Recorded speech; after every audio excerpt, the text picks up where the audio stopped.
Graça e paz, irmãos, boa noite. Estamos reunidos debaixo do poderoso nome de Jesus. Esse Jesus maravilhoso que deixou seu trono de glória, deixou seus palácios de marfim, deixou sua coroa para vir a esse mundo buscar indignos pecadores como eu e você. Mas nós sabemos como se transcorreu essa história. Ele andou como homem perfeito nessa terra, andou fazendo bem a todas as pessoas, mas um dia ele marchou para uma cruz, em sinal de amor por cada um de nós. Mas depois da cruz levaram o corpo do nosso amado Senhor para a sepultura. Mas o que aconteceu quando aquelas mulheres, com a intenção mais maravilhosa desse universo, se apresentaram lá naquele domingo de manhã, diante daquele sepulcro, encontraram uma pedra removida e aqueles varões de branco que disseram para aquelas mulheres: o que vocês estão fazendo aqui? Viemos aqui ver aquele que é o nosso amado Senhor. Aqui, em palavras mais coloquiais. Mas por que vocês estão buscando entre os mortos aquele que vive? Ele não está mais aqui, ele ressuscitou. Amém. Ele ressuscitou. Glória a Deus. Ele ressuscitou, permaneceu por um período aqui nessa terra, mas foi levado no mais alto, levado ao trono desse universo. E ele reina de modo soberano. Diante do nome dele estão curvados todas as potestades, todos os dominadores, todos os principados. Todos estão curvados ante esse nome poderoso. Amém. E é diante desse nome que nós estamos, e é por esse nome que nós nos reunimos. Então, que Jesus Cristo seja honrado, glorificado nesse tempo. Que o Espírito Santo tenha liberdade. O nosso próprio Deus designou que assim fosse feito. Então vamos orar, vamos entregar esse tempo nas mãos desse amado Senhor. Bondoso e eterno Pai, em nome do Teu Filho amado, nós Te pedimos, conceda-nos espírito de sabedoria e de discernimento espiritual. Nós vivemos em tempos difíceis, tempos tumultuados, e nós precisamos ver todos os acontecimentos à nossa volta com os Teus próprios olhos. Em especial, nós Te pedimos que, nesta noite, Tu abras a Tua palavra e fale ao nosso coração. Se o Senhor nos trouxe aqui é porque Tu desejas falar. E eis-nos aqui, fala, pois o Teu povo Te ouve. Em nome de Jesus, o glorioso Salvador, que nós oramos. Amém. Livro de Judas. Hoje nós vamos aqui nos deter neste livro, dentro da possibilidade que o Senhor nos permitir.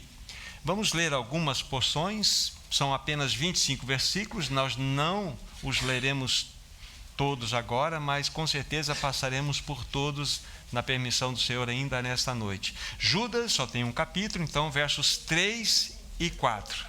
Versos 3 e 4.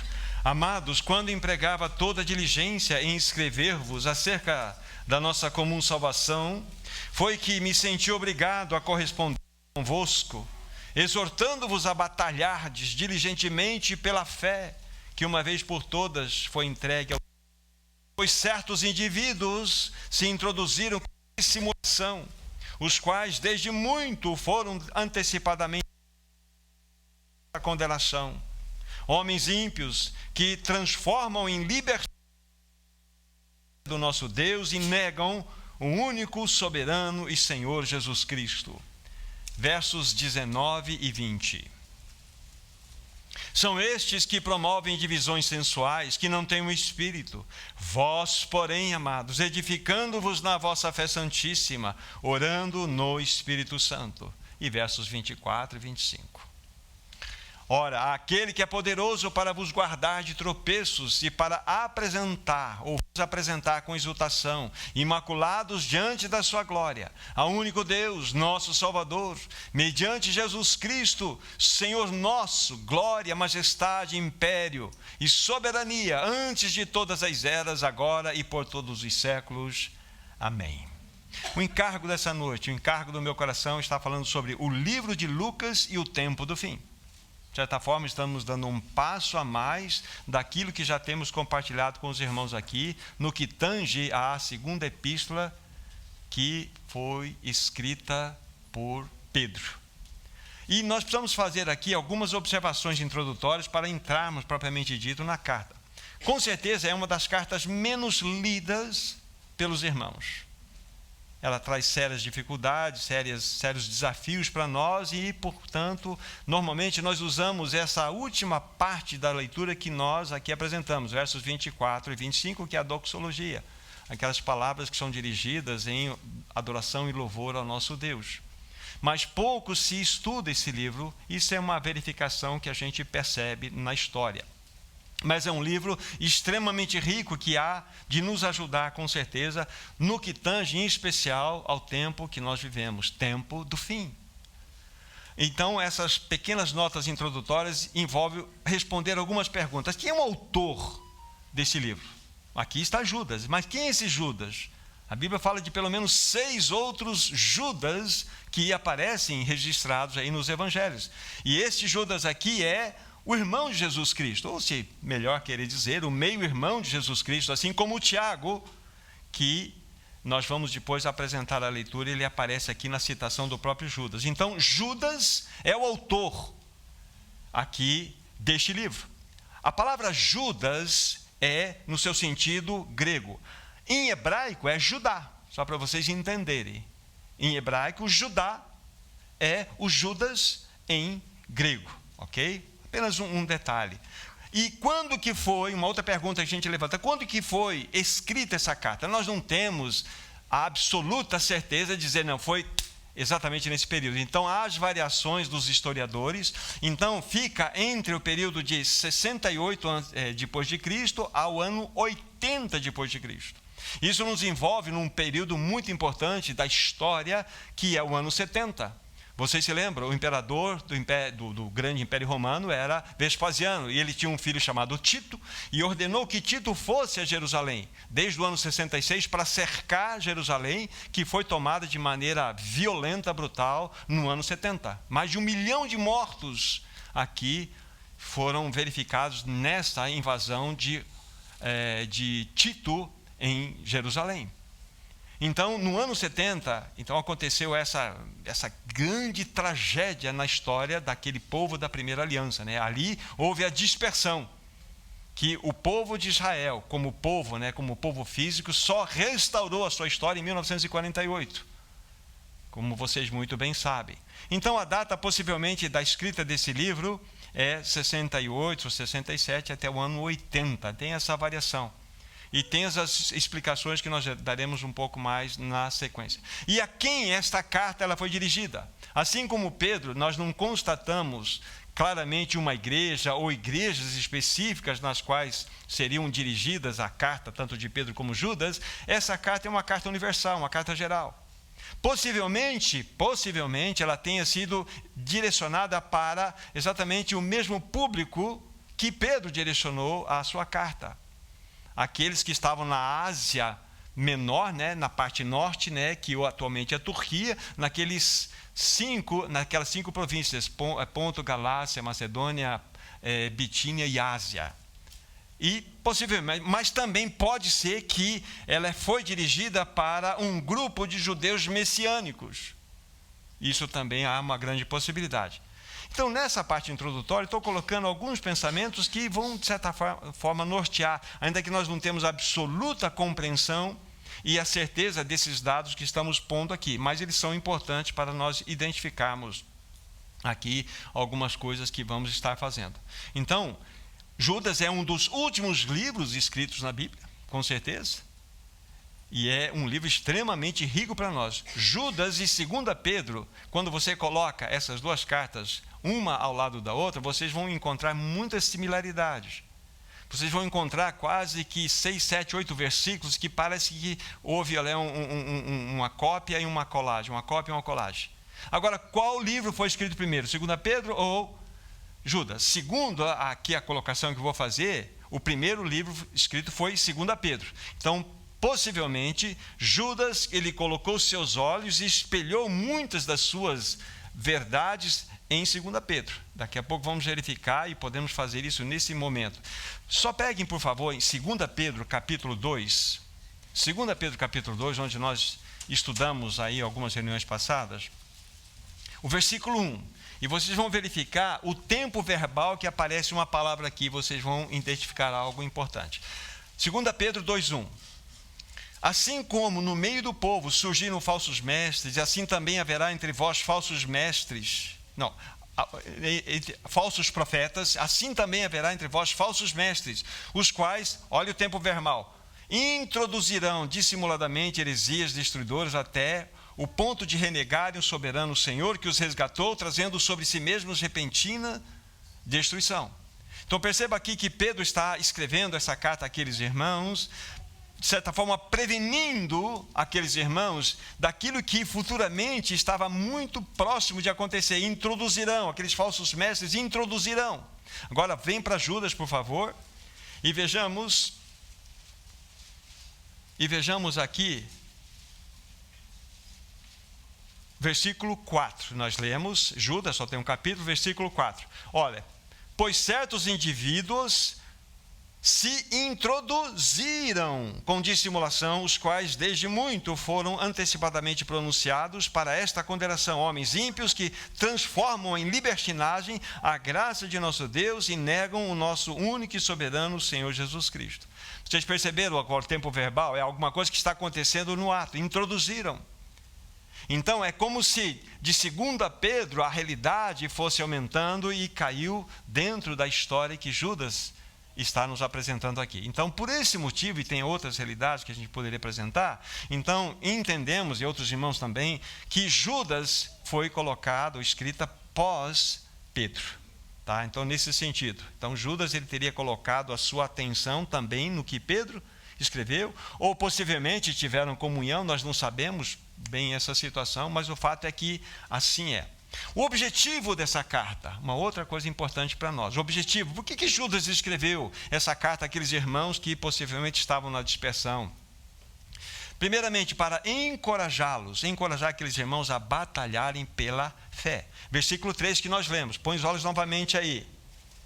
Amados, quando eu empregava toda a diligência em escrever-vos acerca da nossa comum salvação, foi que, essa expressão é muito importante, me senti obrigado a corresponder-me convosco, exortando-vos a batalhar diligentemente pela fé, uma vez por todas que foi entregue aos santos.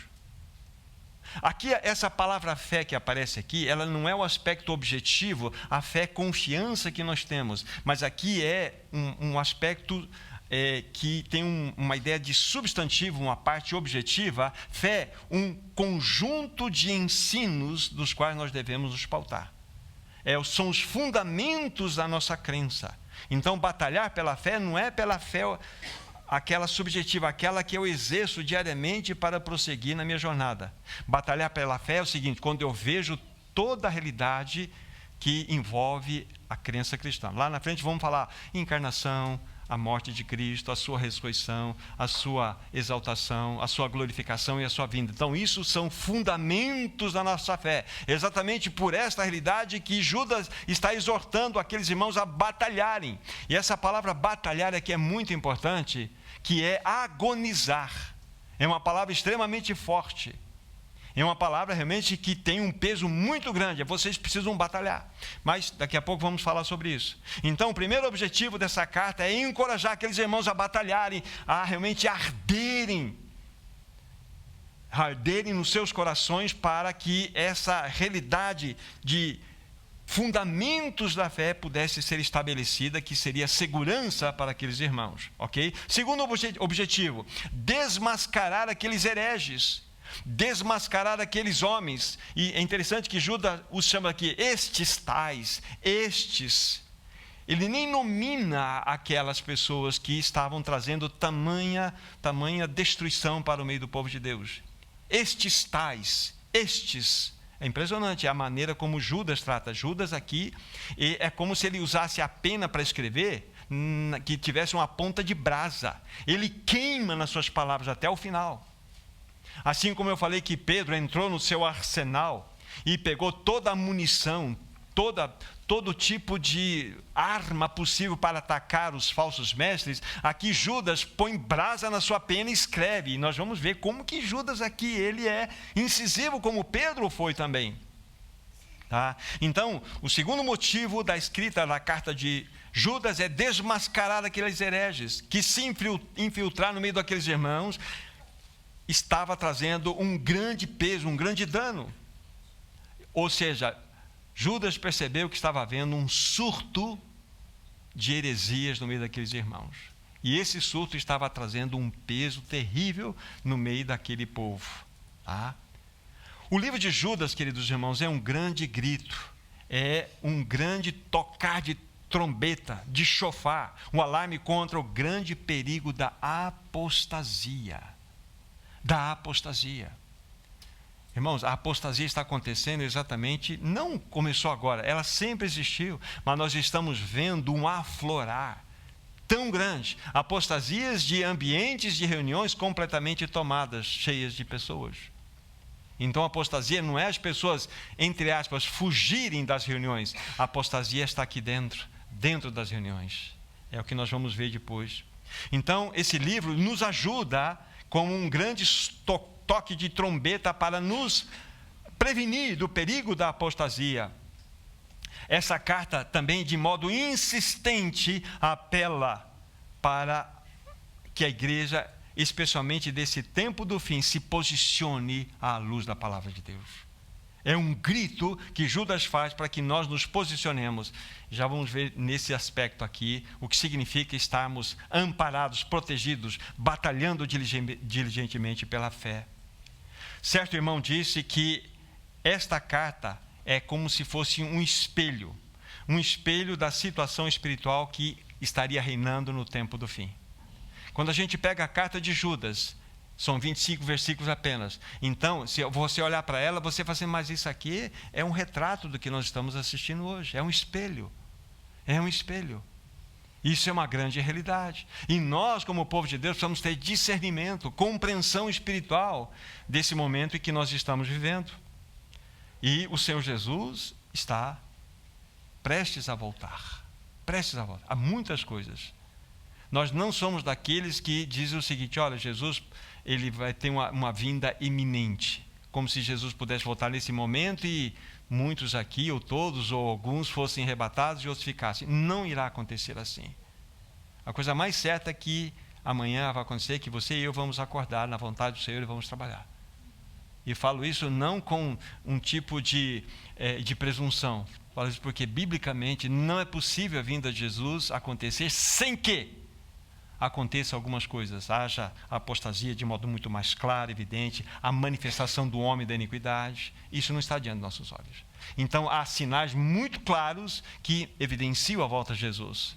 Então, essa história de um rapto iminente, que Jesus virá como ladrão e como se fosse o arrebatamento pré-tribulacionista, não é a maneira que nós entendemos ser.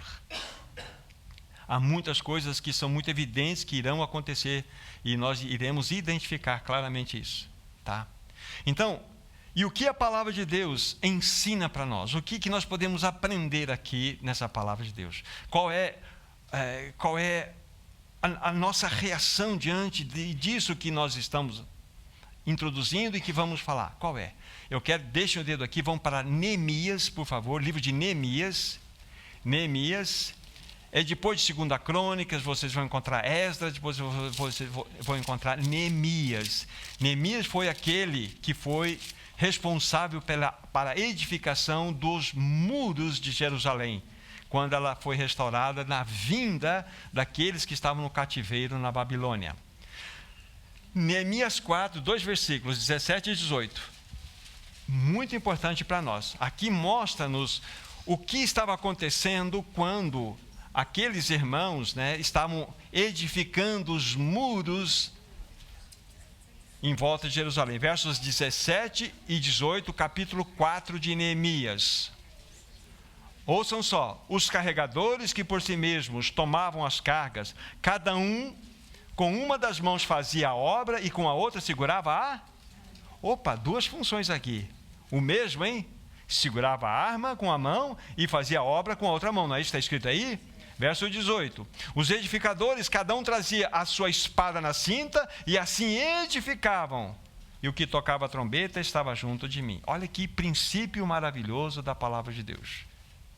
Então voltem para Judas, por favor. Vocês vão entender o que eu quero dizer com isso nesse instante. Tá? Qual deve ser a nossa postura? É a postura dos edificadores dos muros lá em Jerusalém, como Neemias falou. Então, o versículo 3 nós já fizemos a consideração que nós somos exortados a batalhar, a agonizar pela fé, não é isso? Muito bem. Guarde isso na mente, versículo 20. Olha só que coisa maravilhosa. Versículo 20. Vós, porém, amados, edificando-vos na vossa fé santíssima, orando no Espírito Santo. É edificar, não é batalhar. Então, espada e pá numa mão. É a batalha e a edificação. Então, qual é o papel do cristão nesse tempo do fim? É ter a arma embainhada e também a disposição da edificação da igreja. A edificação do testemunho.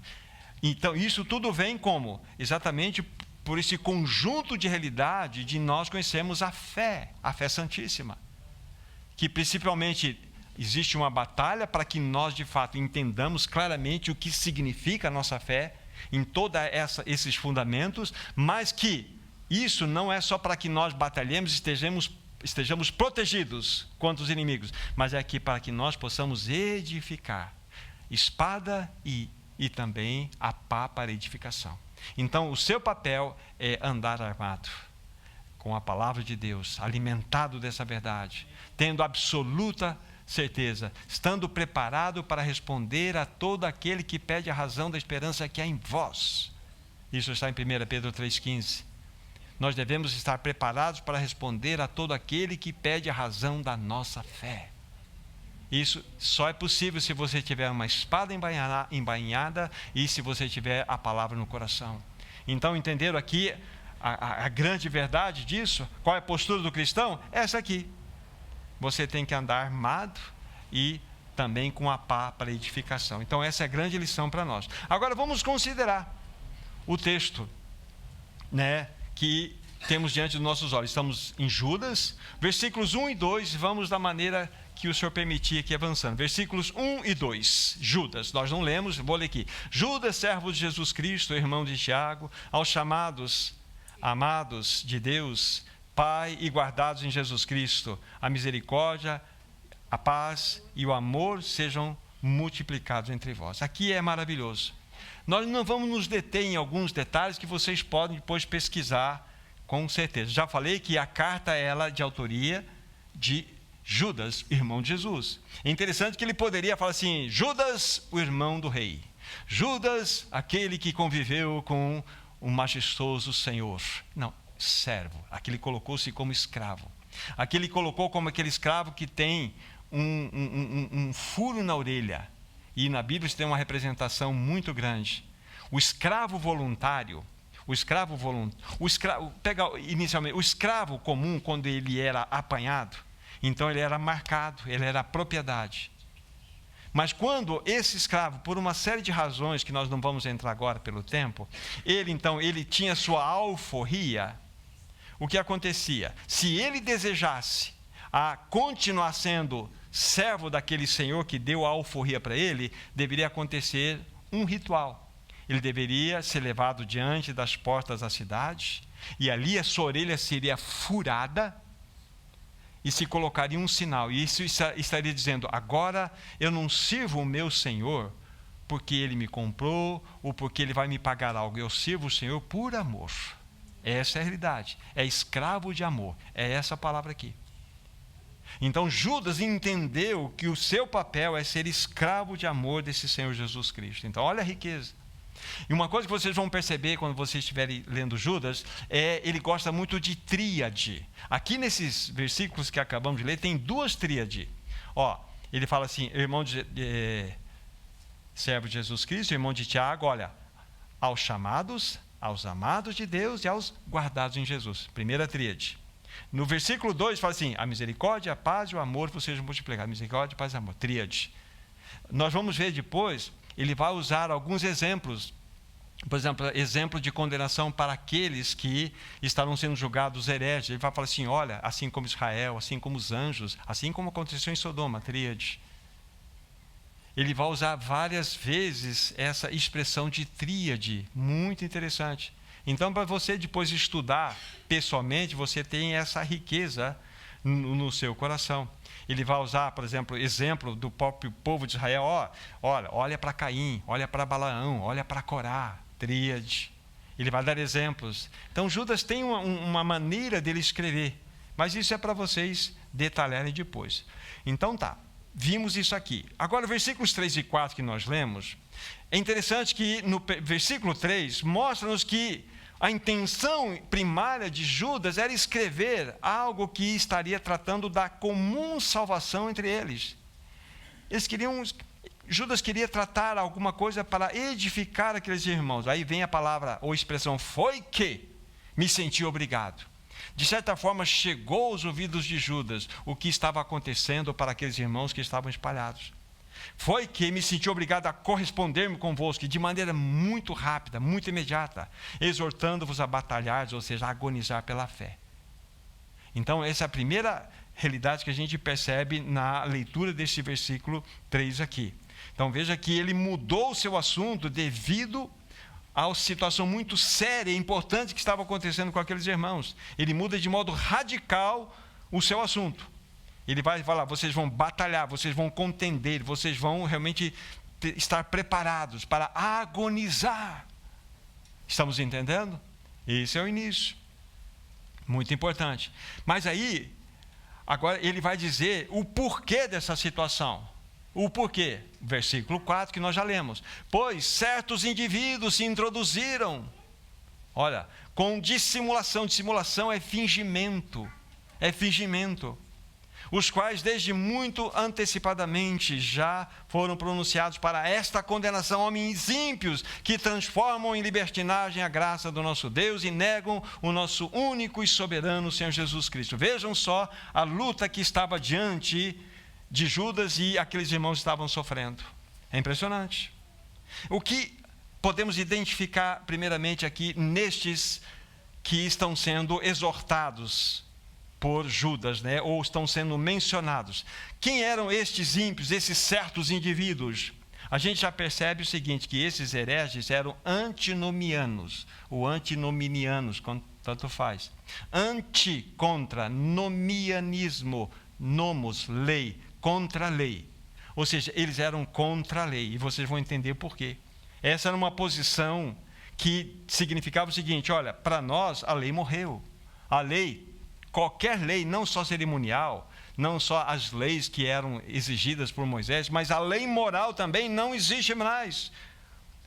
O que agora o cristão precisa viver é viver debaixo de uma graça. Estamos livres para fazer o que desejamos. Essa era a ideia.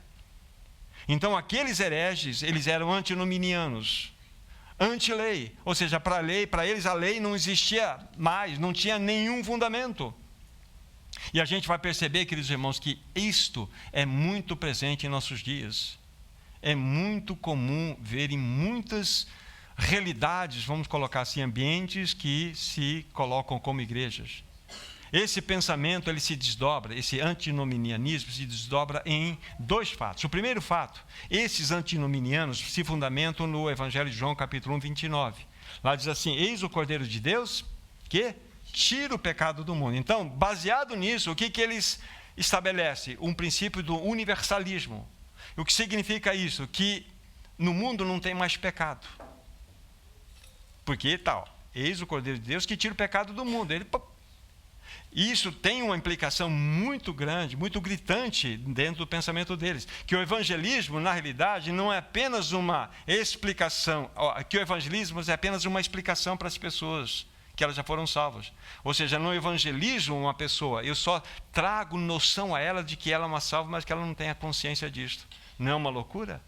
Esse era o pensamento.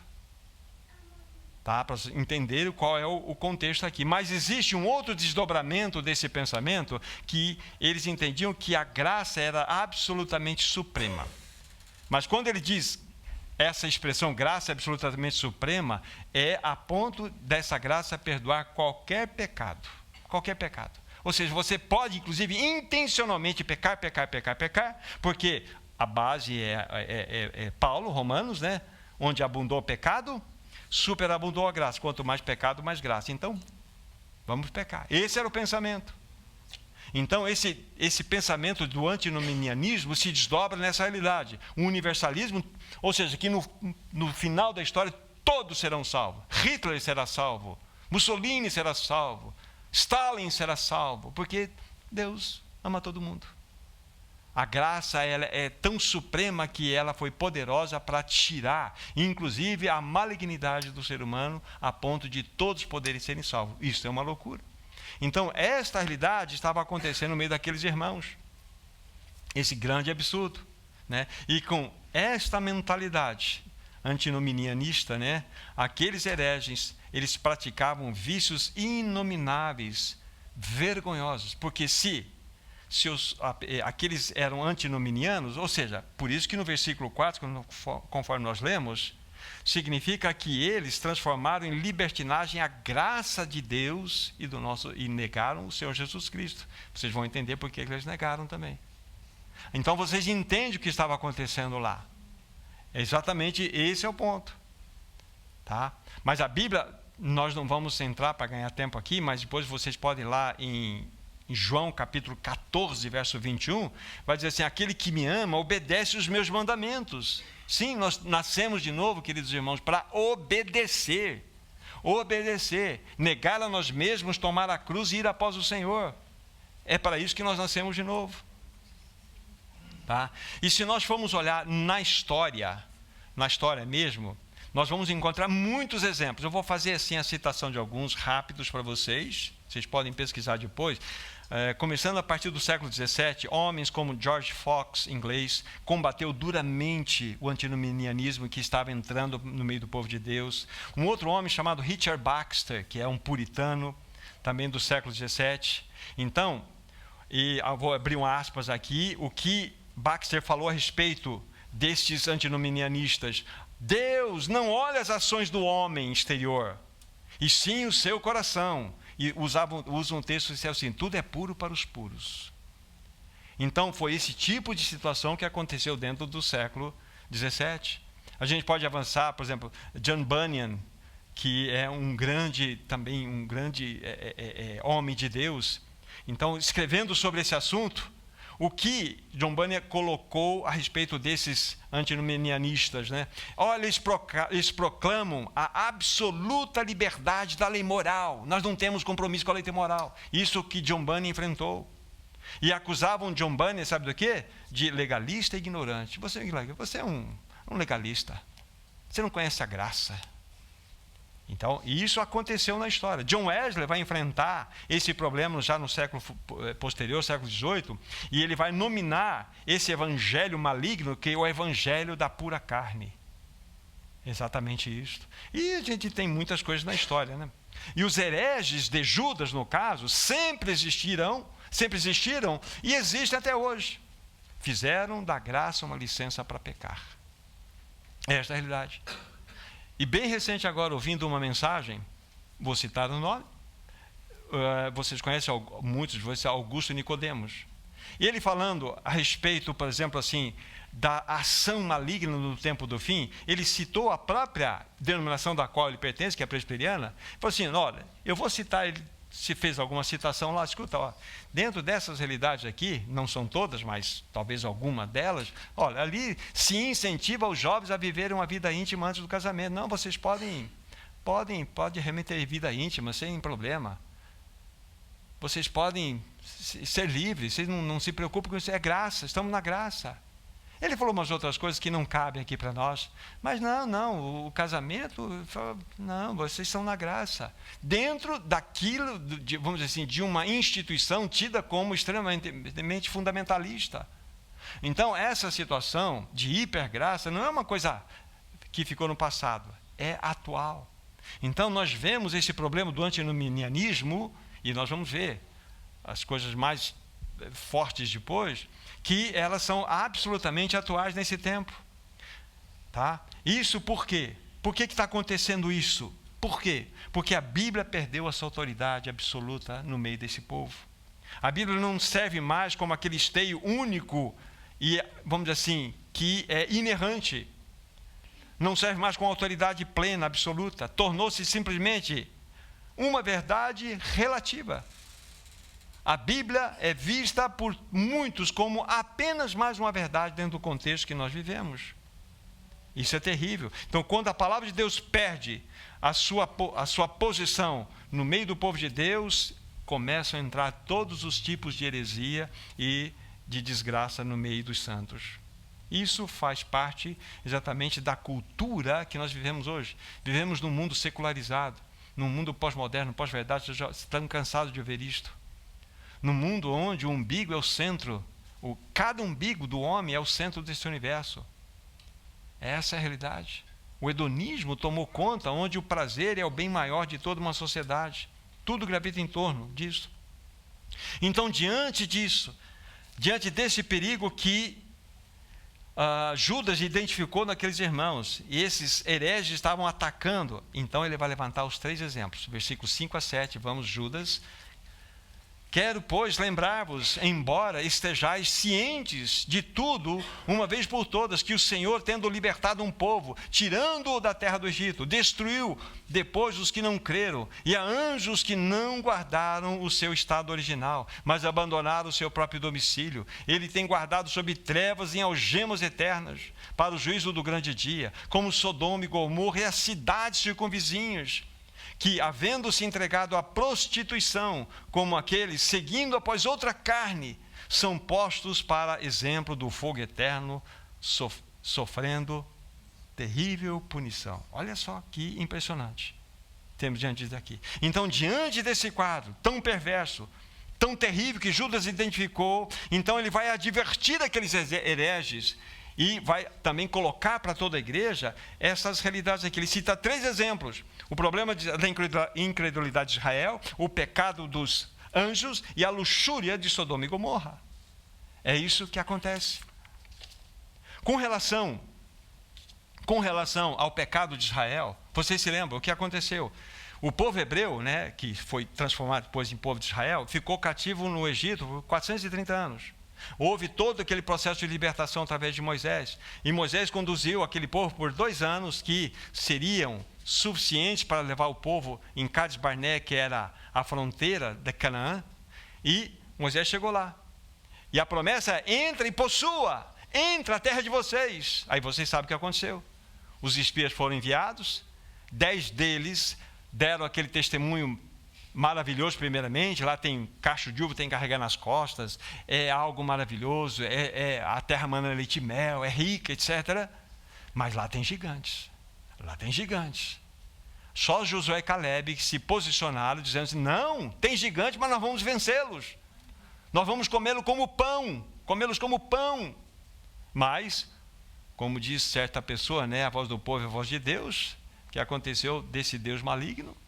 O povo ouviu o clamor daqueles 10. E o que aconteceu?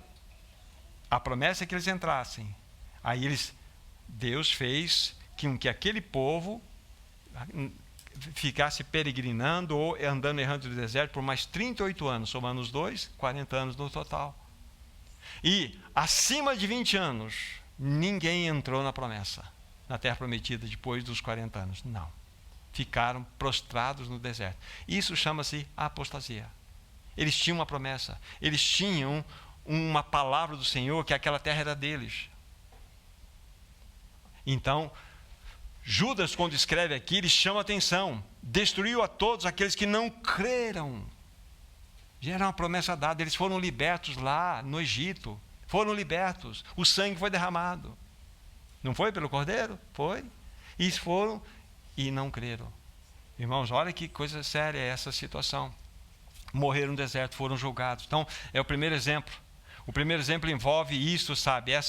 Esse coração de desobediência. Esse coração, sabe, de soberba. Tá? Se quiserem saber mais disso, Números capítulo 13 e 14 vai trazer mais coisas. Aí, no versículo 6, nós temos o segundo exemplo que Judas vai dar. Já lemos, mas novamente, os anjos que não guardaram o seu estado original, mas abandonaram o seu próprio domicílio, a ele tem guardado sob trevas, em algemas eternas para o juízo do grande dia. Aqui está um dos textos mais complicados que nós temos na Bíblia. Então é aqui que nós deixamos a caneta do lado e pegamos o lápis para falar a lápis. Depois nós retomaremos a caneta novamente. Mas o que a gente vai apresentar aqui tem muita coerência. Numa outra reunião nós falamos sobre as duas possibilidades aqui de enxergarmos esse quadro aqui. Mas vamos avançar um pouco aqui para vocês entenderem. Tá. Esses anjos, quem são esses anjos que não guardaram o seu estado original? Então, onde Judas pôde buscar essa informação? Essa é a pergunta que nós temos que levantar.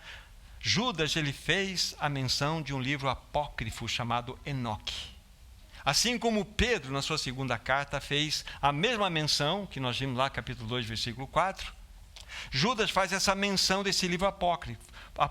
É um livro não inspirado, mas contém história, contém muitas verdades até, mas não é um livro que está no cânon, não é um livro histórico. Agora, por que Judas citou esse livro? Era uma linguagem extremamente comum, muito conhecida e especial para os judeus. Então, quando Judas fala isso, para eles não soou algo estranho como para nós, muitas vezes, pode soar no nosso coração. Não era algo desconhecido daqueles leitores. E, segundo, então, todo o conhecimento daqueles que estavam lendo, os hereges, inclusive, o próprio Judas, quando ele mencionou os anjos aqui, segundo a profecia de Enoque, isso é remetido para Gênesis capítulo 6, do versículo 1 a 4. Onde tem lá uma parte que vai dizer assim: vendo os filhos de Deus, que as filhas dos homens eram formosas, tomou-as para si e as possuíram. E desta união surgiram os gigantes, os Néfilins. Então, dentro da primeira explicação que havíamos dado, segundo, e principalmente os irmãos da Reforma, eles dizem o seguinte, que esses filhos de Deus seriam os filhos de Sete. E os filhos dos homens, que seriam as descendentes das mulheres seriam descendentes de Caim. Então, nessa união teria surgido esta realidade na qual nós temos lá, surgiram os gigantes. Mas a gente começa a perceber que isso tromba um pouco dentro da compreensão tida aqui. Tá? Então esse texto foi remetido para lá, vendo os filhos de Deus, que as filhas dos homens eram formosas, e dentro dessa relação surgiram os gigantes. Tá? Para que você que gosta de estudar, outros livros apócrifos vão mencionar. Vou dizer, depois vocês guardem e pesquisem lá. Eclesiástico, capítulo 16, versos 7 e 8, fala-nos desses gigantes, da sua destruição, da sua desobediência. Um outro livro chamado Sabedoria, capítulo 14, versículo 6, fala desses gigantes. E também o grande historiador Joséfo faz menção desses gigantes. E há outras coisas que poderíamos dizer aqui. Agora, neste raciocínio, sendo este o raciocínio, porque o que aconteceu, segundo a leitura que fizemos? Esses anjos não guardaram o seu estado original, mas abandonaram o seu domicílio, que eles têm guardado em trevas sob algemas eternas. Ou seja, anjos, eles deixaram o seu domicílio, deixaram o seu corpo especial que dava a ele a realidade celestial, vieram para a terra e assumiram outro corpo.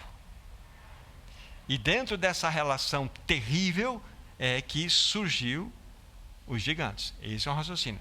Então, nesse pensamento, tivemos duas quedas na história. A primeira queda que nós temos é aquela que todos nós conhecemos, baseada em Isaías 14, verso 12. É a queda de Lúcifer, que junto com a sua rebelião, que se tornou Satanás, 1/3 de todos os seres angelicais seguiram Lúcifer. Isso está claro para nós. Só que tem um detalhe, quando a gente estuda isto, nós percebemos... Antes, já vou dizer para vocês, vou criar um raciocínio aqui. Então, na primeira queda, nós teríamos como base aqui a rebelião de Lúcifer, que se tornou Satanás, com a terça parte dos anjos. A segunda queda, nesse raciocínio, seria esta que está relacionada em Gênesis 6, do versículo 1 a 4. Esses anjos que deixaram o seu próprio domicílio e abandonaram a sua realidade de arquê, né, de superioridade, seduziram as mulheres e as possuíram. Aqui está, então, seria o grande e terrível pecado, porque dessa relação surgiu a raça de gigantes. Tá. Agora vamos responder. Qual foi o motivo da primeira queda nesse raciocínio? Soberba. Lúcifer quis ser. Subirei aos céus e serei, me assentarei e falarei eu. Soberba, não é isso? Na primeira queda. Só que na segunda queda seria luxúria.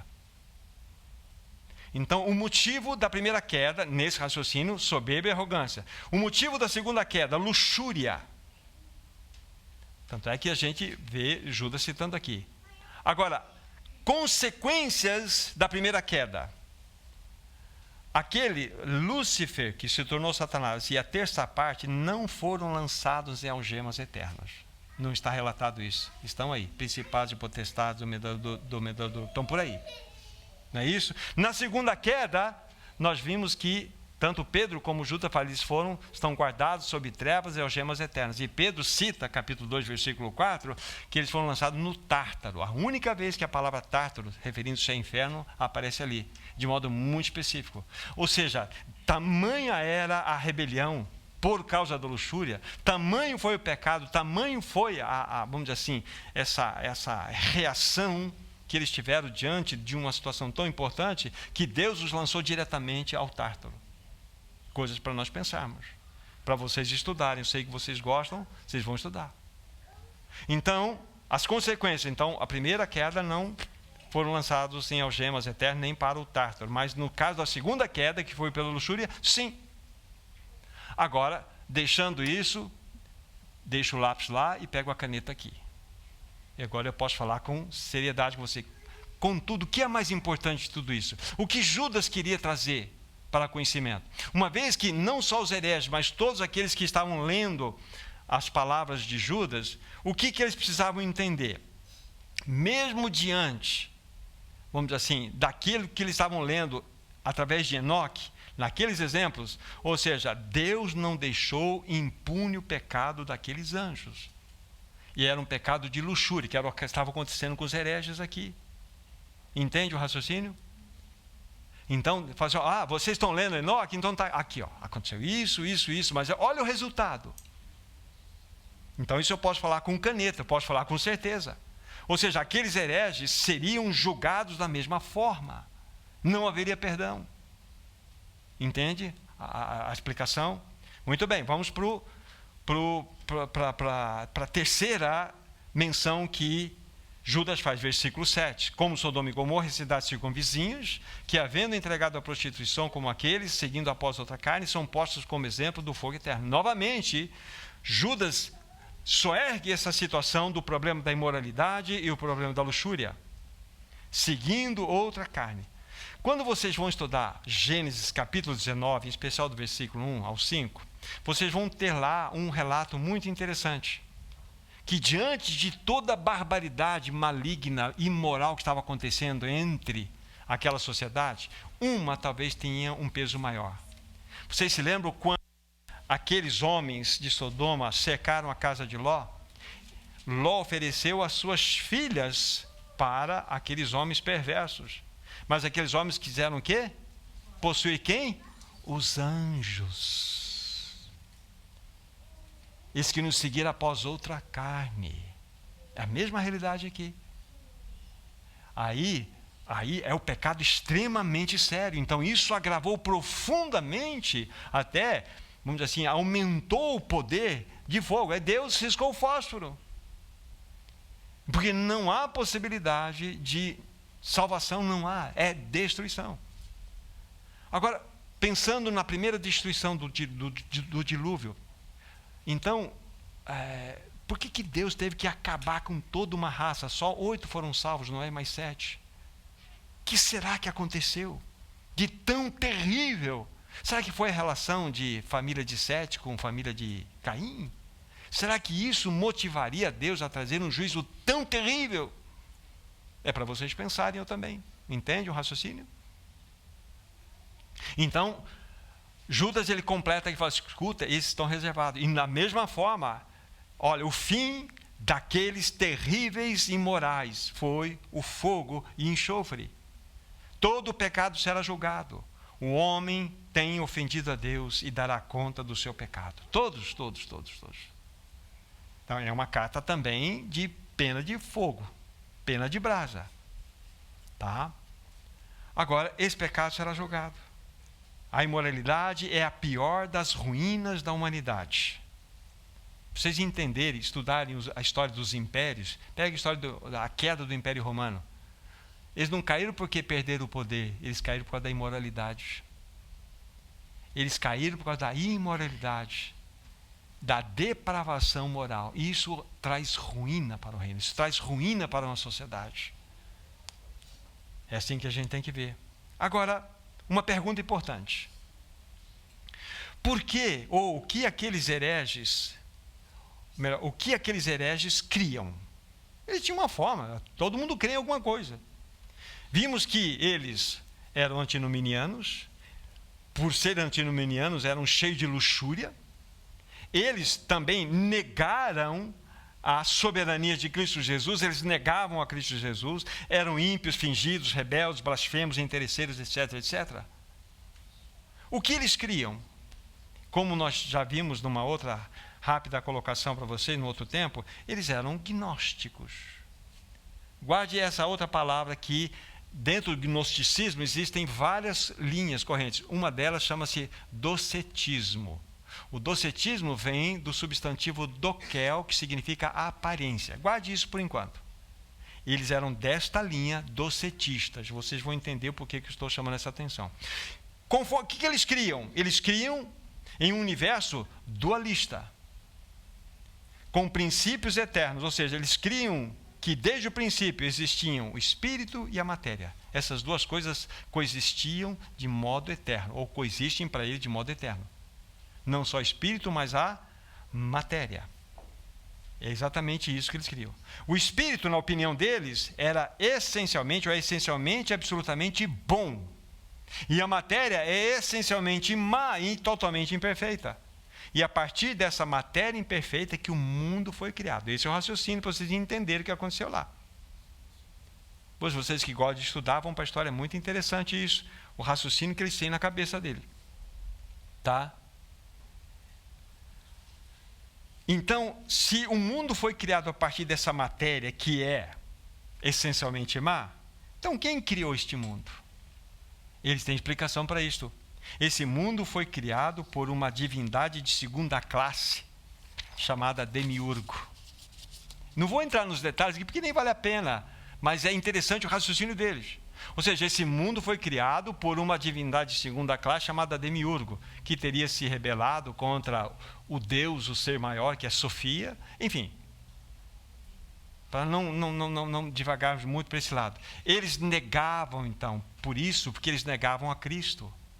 Porque eles não poderiam aceitar a encarnação, porque essencialmente a matéria é má. Então, eles não podiam aceitar a Cristo. Eles renegavam a soberania e o próprio Cristo.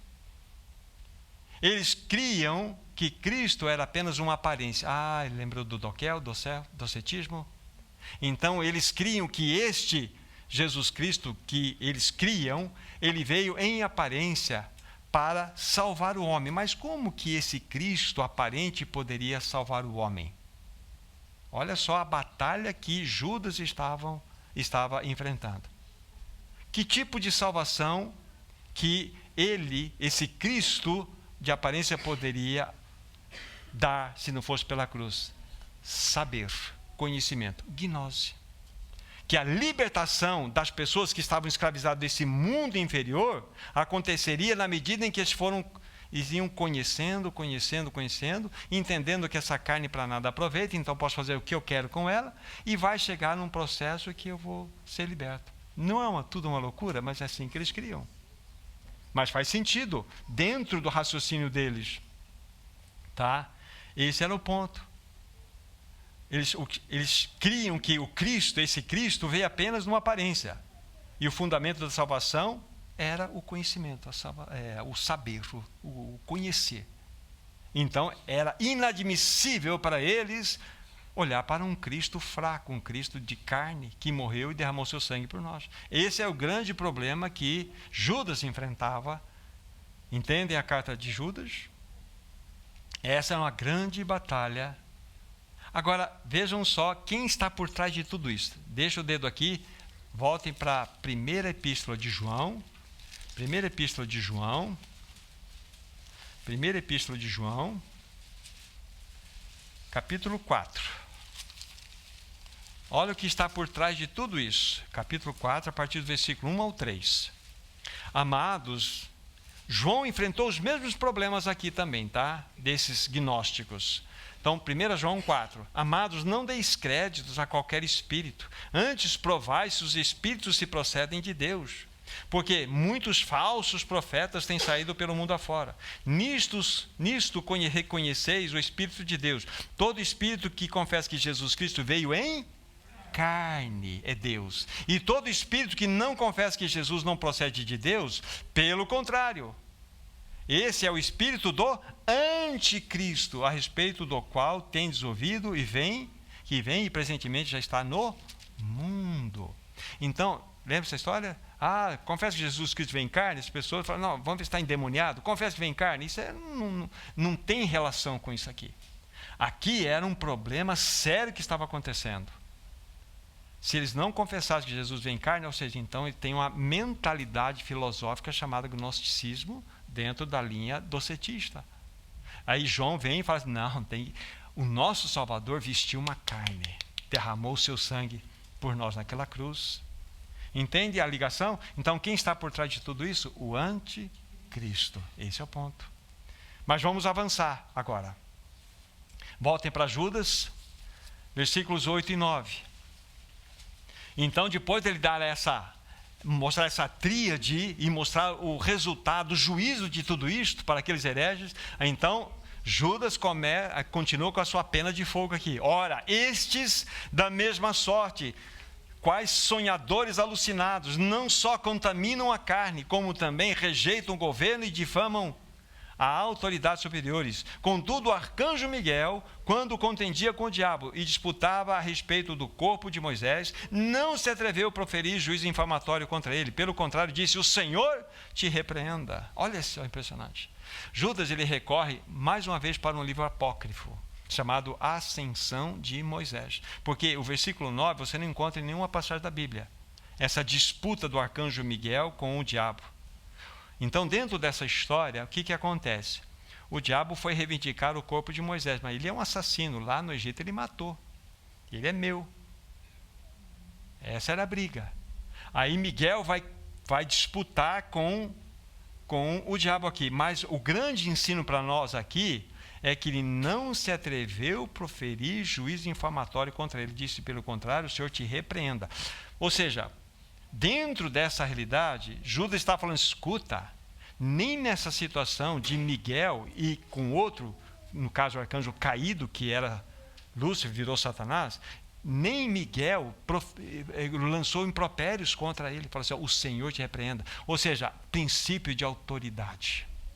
Princípio de autoridade. E Judas está falando, esses hereges não têm princípio nenhum, eles negam o soberano Senhor, eles não se curvam diante de nada, a não ser diante dos seus próprios sonhos. Ele chama aqui, vocês são sonhadores alucinados, loucos. Então veja que Judas está pegando firme. Rejeitam o governo, é o princípio de autoridade. Rapidamente falando, irmãos, a questão da autoridade da Bíblia é muito sério. É muito sério. A questão da autoridade, seja ela menor, maior, se Deus colocou como autoridade, é uma autoridade. Nós devemos nos curvar ante a autoridade. Não tem essa história, não, você ouvir uma palavra, eu vou me levantar contra. Nós só devemos nos levantar contra quando as pessoas dizem, olha, façam coisas contra a palavra de Deus. Neguem a Jesus. Não, é a autoridade, está acima de mim. Não, aqui eu ouço Deus. Mas dentro de um contexto menor, a autoridade foi estabelecida por Deus, porque não há autoridade que não tenha sido promovida pelo próprio Deus, deve ser obedecida. Então, isso é muito sério, ok? Do versículo 10 a 13, então, Judas vai tratar com esses hereges de uma forma também contundente. Vamos lá, 10-13. Estes, porém, quanto a tudo o que não entendem difamam, quanto a tudo que a compreende por instinto natural, são brutos sem razão, até nestas coisas se corrompem. Ai deles, porque prosseguiram pelo caminho de Caim, movidos pela ganância, se precipitaram pelo erro de Balaão, e pereceram pela revolta de Corá.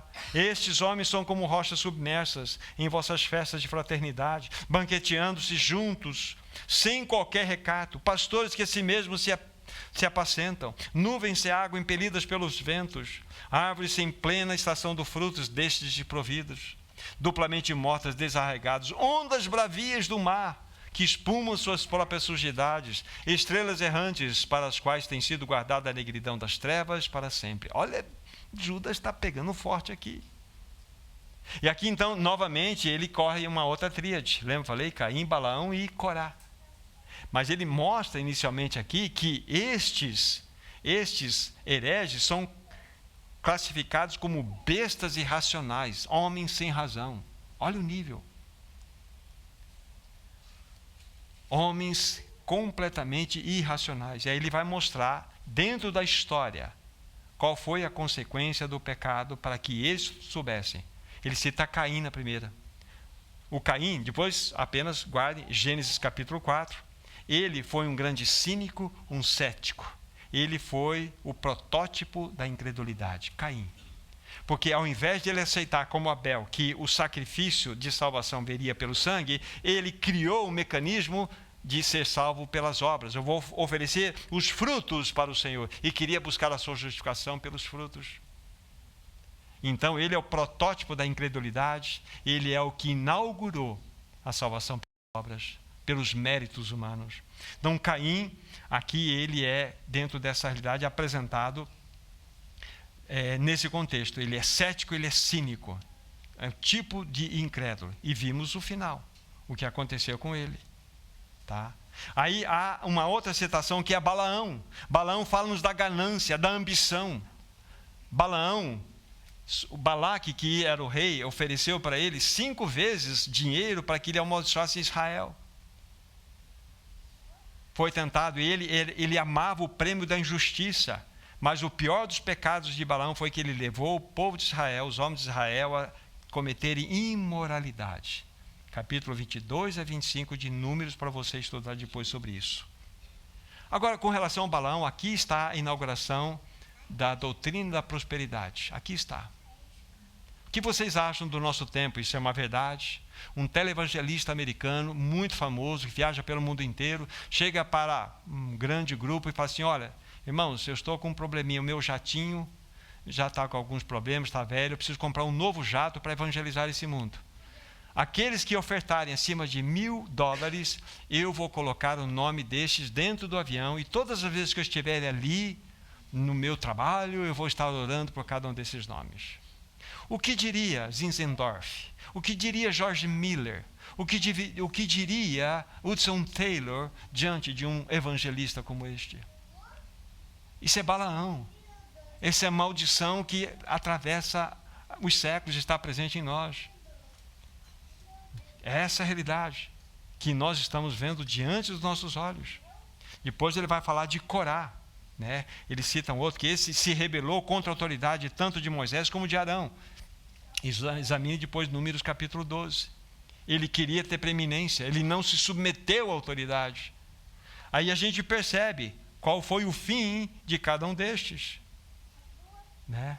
Aí o que vai acontecer? Judas, já lemos no versículo 12 e 13, vai citar, ou vai mostrar 5 metáforas para nós, conforme nós já lemos aqui, mostrando que cada uma dessas metáforas apontavam para aqueles hereges. Ele fala primeiramente sobre aquelas rochas submersas. Imagina só uma rocha submersa, viu o navio, é rocha de tropeço, rasga, arrebenta. Eles estão escondidos no meio do povo de Deus. Rochas submersas, nuvens sem água. Aquela nuvem apareceu e falou assim: vai chover. Não vai não, vem um vento, sopra. Não tem nada, não tem vida. Árvores que estão prontas, né, em plena estação para produzir frutos, mas destes frutos desprovidos, vocês não têm vida, não têm nada. ondas bravias do mar que só empurram sujidades, lama e lodo. Isso é a reação dos hereges. Depois fala que vocês são estrelas errantes. O que é uma estrela errante? Aquela estrela cadente. Ela ilumina, pim, e acaba aqui. Uma estrela que está no céu, posta ali, você pode, como os navegadores faziam, se guiar pelas estrelas. Seguir o mapeamento, você guia. Mas a estrela errante é aquela uma que ela brilhou, acabou. Então há muitos no meio do povo de Deus que são considerados aí como estas metáforas. Rochas submersas, né? Nuvens sem água, árvores que não produzem frutos, ondas bravias do mar que lançam sujidades e estrelas errantes. Então, veja como que Judas está colocando aqui. Tá? O que está reservado para eles? Negridão das trevas. Então veja que Judas está batendo forte. Esse é o livro de Judas. E cada uma dessas situações está, vamos dizer assim, trazendo junto a isto o quê? Há uma mentalidade de apóstata, de se afastar de Deus. Versículos 14 e 15. Quanto a estes, foi que também profetizou Enoque, o sétimo, né, depois de Adão, dizendo: eis que veio o Senhor entre as suas santas miríades, para exercer juízo contra todos e para fazer convictos todos os ímpios acerca das suas obras ímpias que impiamente praticaram, acerca de todas as palavras insolentes que ímpios pecadores proferiram contra eles. Então aqui está, novamente, Judas recorrendo a Enoque. Então, por 3 vezes ele recorre aos apócrifos. E aqui há uma profecia que você encontra ela, nós não precisamos ler por causa do tempo, em Mateus capítulo 25, 31. Basicamente é a reprodução do que foi colocado aqui.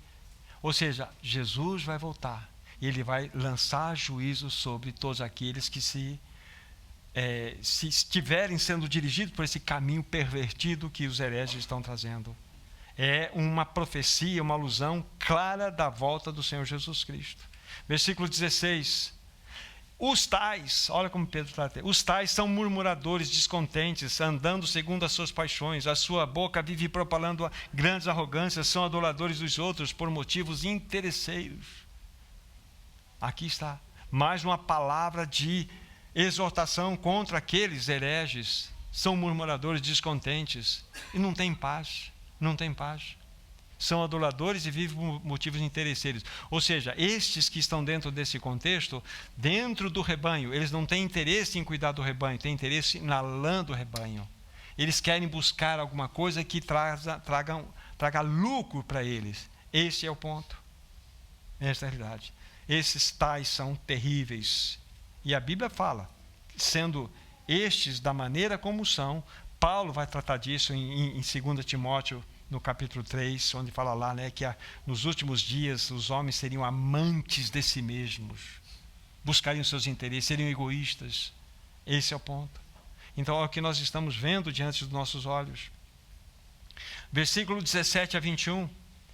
Vós, pois, amados, ou porém amados, lembrai-vos das palavras. Aqui muda completamente a direção que Judas está tendo para aqueles irmãos. Vós, porém, amados, não é esses tais, agora vocês são amados. Lembrai-vos das palavras anteriormente proferidas pelos apóstolos de nosso Senhor Jesus Cristo, os quais vos diziam: no último tempo haverá escarnecedores, andando segundo as suas ímpias paixões. São estes os que promovem divisões sensuais e não têm o espírito.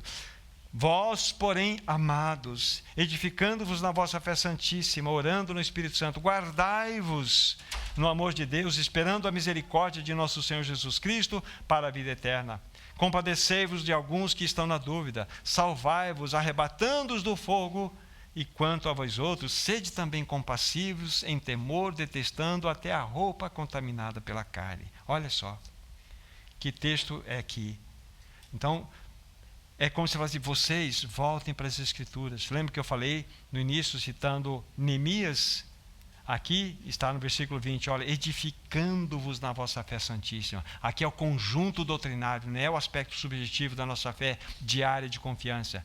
É encarnação, morte, a ressurreição, a assunção de Jesus, a sua glorificação e a sua volta. Isto faz o corpo doutrinário no qual nós devemos nos fundamentar É isso que Judas está incentivando aqueles irmãos e completamente e diretamente a nós. Então é batalha e edificação. Arma na mão e pá na outra para edificar. Esse é o ponto.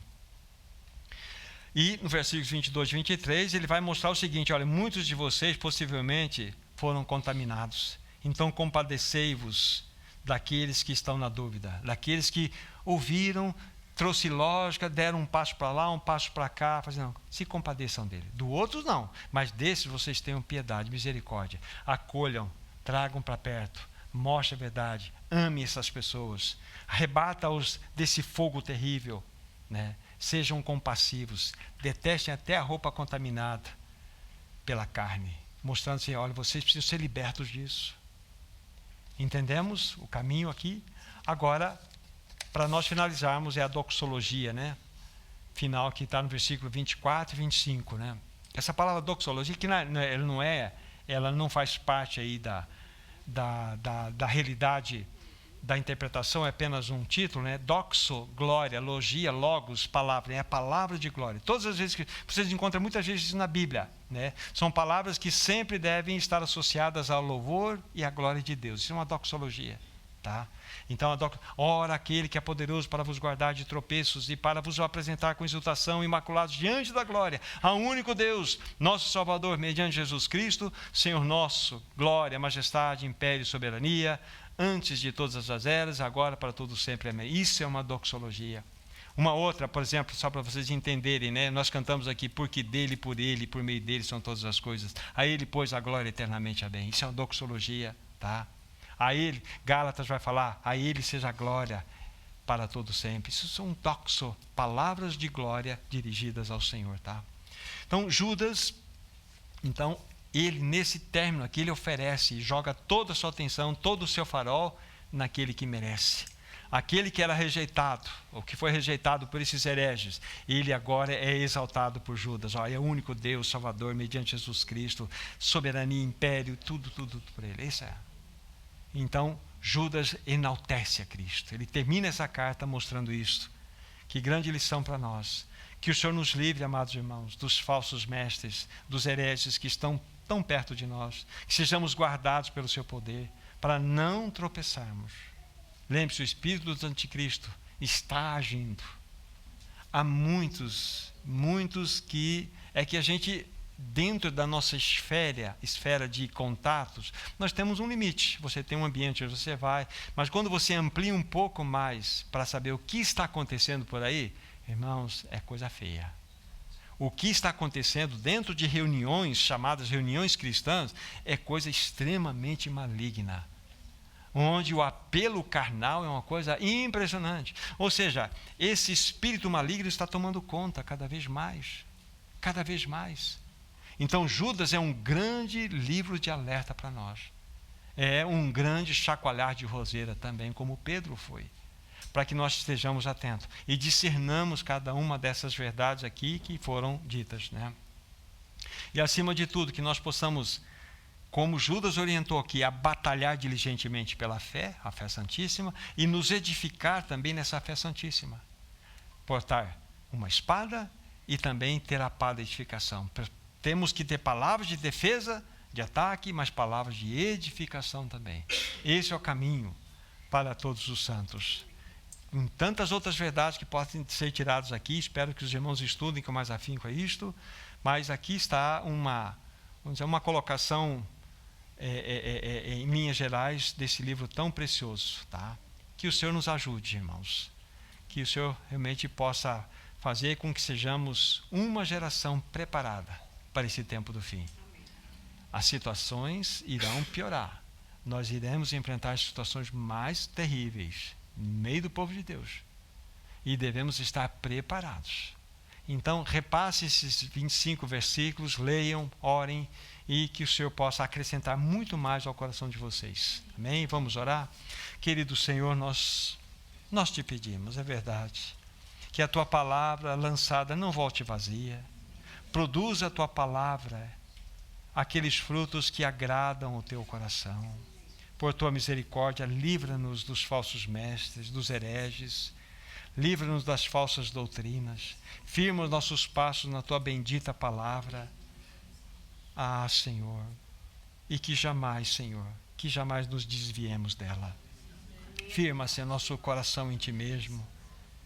Dá-nos a revelação que estamos em tempos tão especiais, tempos de guerra, que nós possamos carregar a nossa espada e a nossa pá, que a palavra possa tomar conta do nosso coração, que estejamos preparados para responder a todo aquele que pede a razão da esperança que há no nosso coração. Ajuda-nos por tua infinita graça, Senhor. Em nome de Jesus nós oramos. Amém, Senhor. Amém. Amém, irmãos. Tenha uma semana abençoada na presença do Senhor. Graça e paz.